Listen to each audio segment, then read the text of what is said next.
Hello, everybody. Welcome back to my Daily Dose with Tim. Today is season 2, episode 46, and we are on part 5 of income. Oh, excuse me.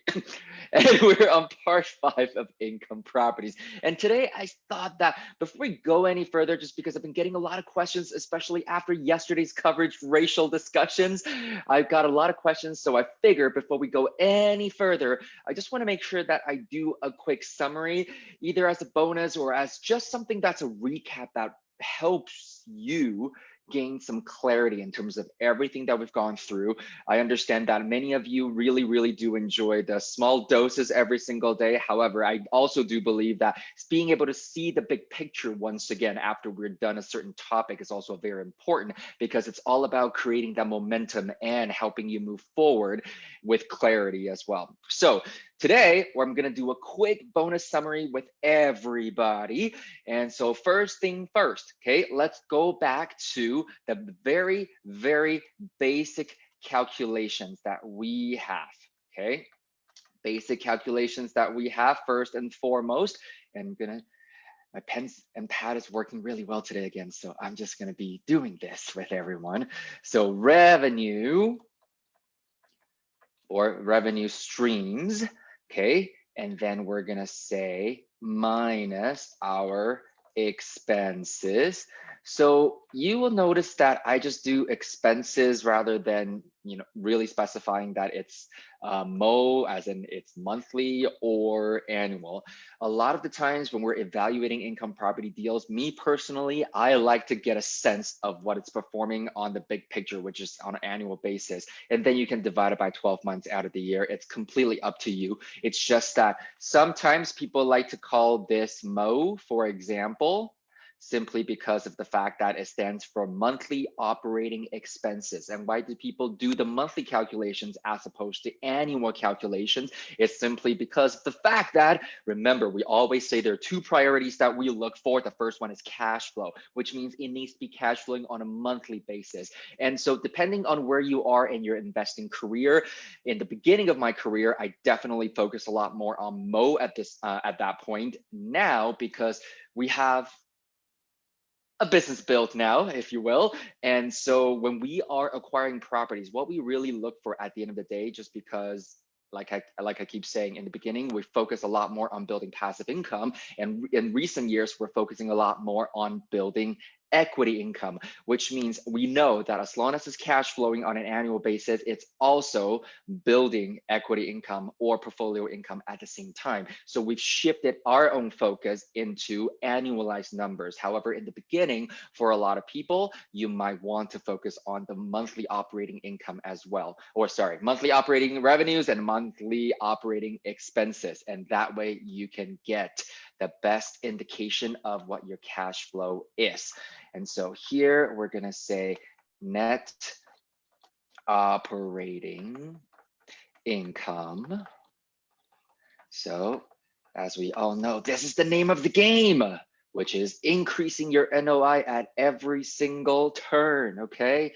And then after that, we're going to say debt servicing.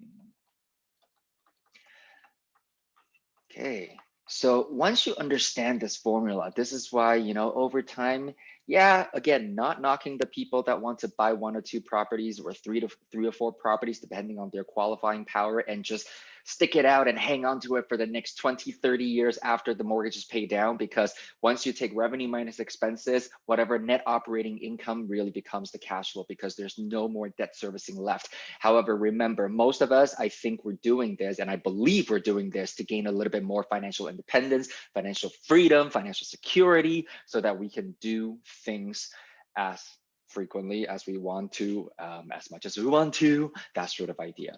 So last but not least, I'm gonna write down cash flow here, okay? And so we went through quite a few different indicators. So let's do a quick recap. First thing first, we were going into cap rate. Remember, your cap rate is your capitalization rate. Capitalization. Excuse an ESL person, English is my second language, so sometimes spelling is really not my strong suit. And so here we go. We have our NOI divided by our, I'm gonna use this color. How's that? Our purchase price. Okay, and then let's go into number 2. Okay, number 2 here. Let's go into, what did we say? Rental yields, or again, as we clarified, revenue yields. And in this case, or yield rather, you'll have, what do we call it? We will have our, I'm gonna use this because effectively it's revenue. So I'm color coding this, so hopefully everything connect a lot better as well. So revenue divided by our purchase price. Okay, so this is usually annualized.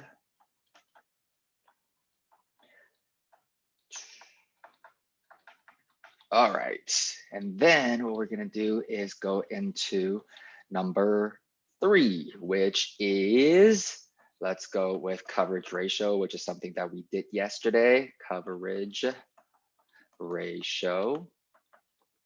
And that means we have, what's the color I use right here? NOI divided by debt servicing. Okay. And then we went into GRM, and GRM probably should have done it right after rental or revenue yields. Basically, that is, whoops, purchase price on top now. Oh, okay, hang on a second. I'm gonna do this because I wanna stay consistent. I'm changing number 2 here right now so that we can keep everything consistent. So you can see from the colors. I kind of like this. I don't know about you, but I kind of like this. It really does summarize it quite well with the colors. So purchase price divided by, because it's gross rent multiplier, so gross rental multiplier, then what we really want here is the annualized rent. However, personally, I would still do revenue. Okay, so this is where you decide. However, one easy way to decide on this is the fact that you might have found an opportunity, a property, especially a multifamily building, for example, where right now the current owner has only been able to charge rent, just because there might be opportunities somewhere to maybe add a laundry within the building as well. Maybe you just got to clean up some trees and bushes and re-landscape, and then create some parking areas, and maybe the basement is available. There's a crawl space that actually will pass the city zoning or bylaws in order for you to create some storage units as well. Maybe all that you have to do as part of the acquisition process or as ongoing repair and maintenance and upgrades to your building. And so at the moment, you don't have any other revenue streams other than rent, then the GRM, the traditional definition of a GRM, would apply very, very well here, okay? So always like to give you a little bit of a spectrum so that you can think about this. Now, what else is there? Okay, right. I got a cheat sheet going on here as well. More like a reminder for myself too. I remember when I first took this class and learned about all the KPIs, I typed everything out and shrank it and laminated it and put it in my wallet way back in the days. And these days, everybody's got a smartphone. So maybe you'll do a picture of this. I don't know, completely up to you, or retype it out because my handwriting on the writing board is usually not the neatest. So let's say cost per unit.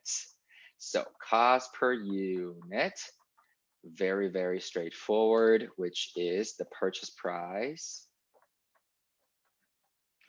divided by number of units. So I don't know which color I'm going to use because this is something that does not appear so far. So number of units.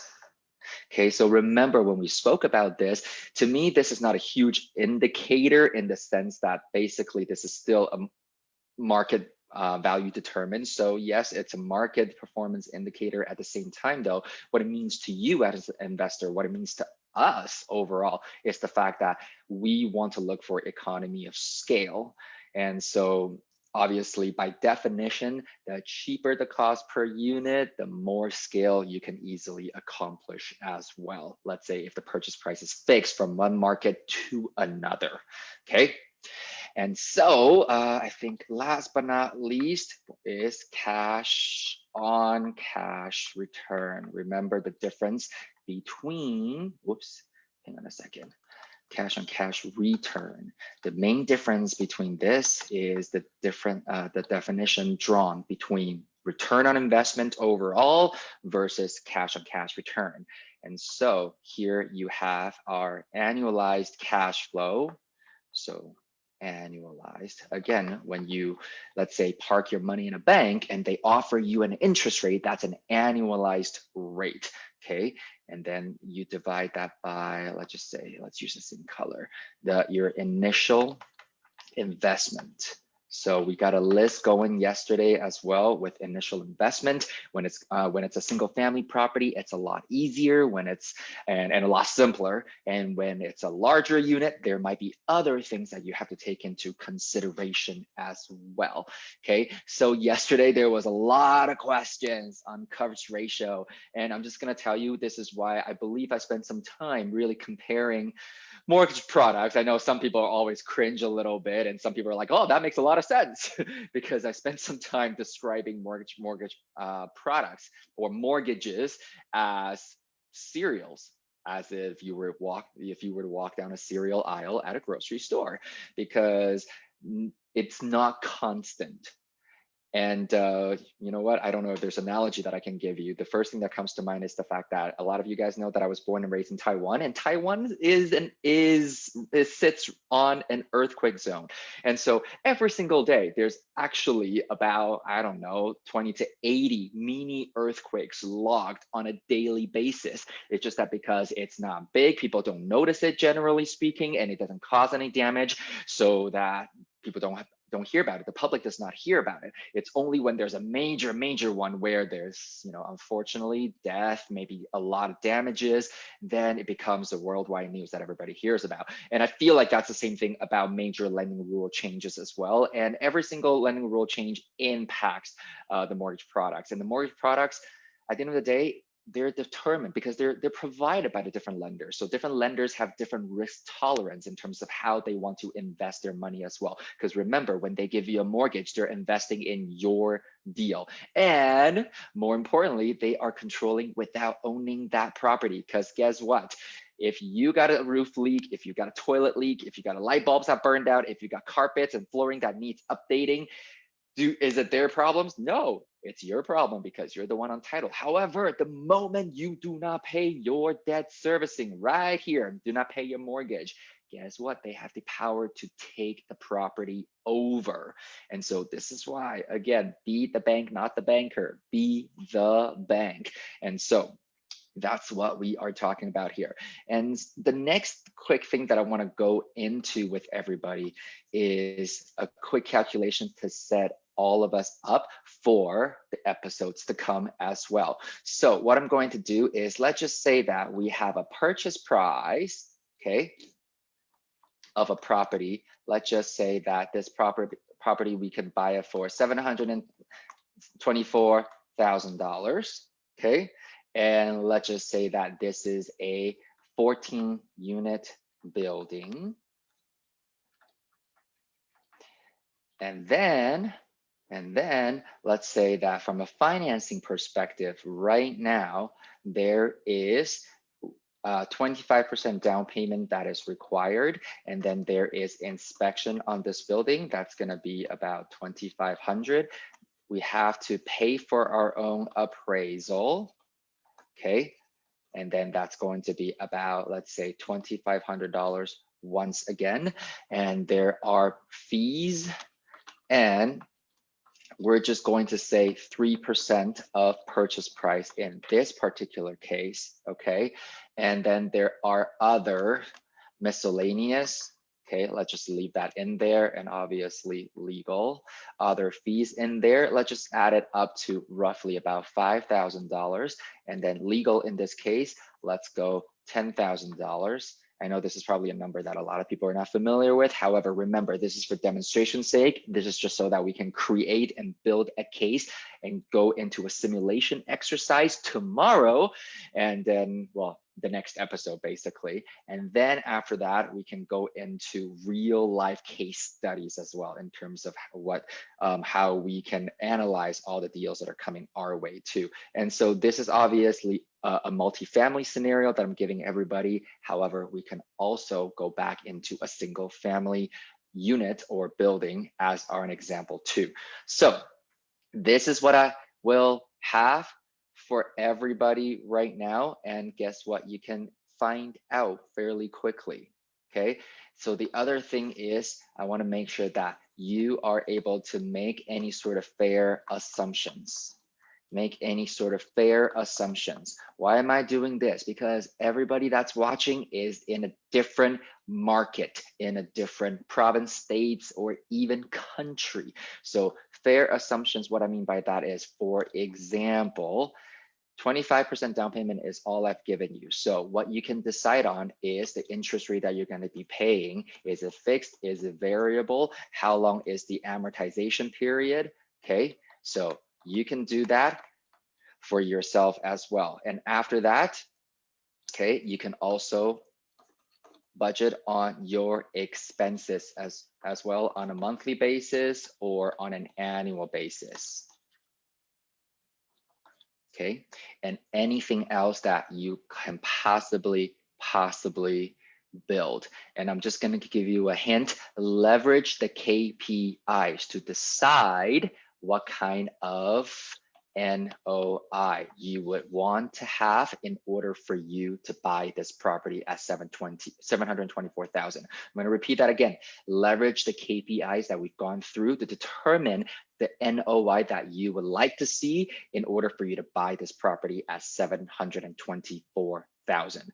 So I want to start training everybody to think like an investor, because asking prices, in our opinion, is just for reference. It's only a starting point, and sometimes it's not. It's almost a moot point, because we buy based on performance. Remember that we buy based on performance. So purchase price, yes, it's a good starting point. However, it is not where we get hung up on at all. Okay, so I'm excited and looking forward to the next episode with everybody so that we can start putting things into practice as well. I hope you enjoyed this quick summary and are looking forward to the next episode to come.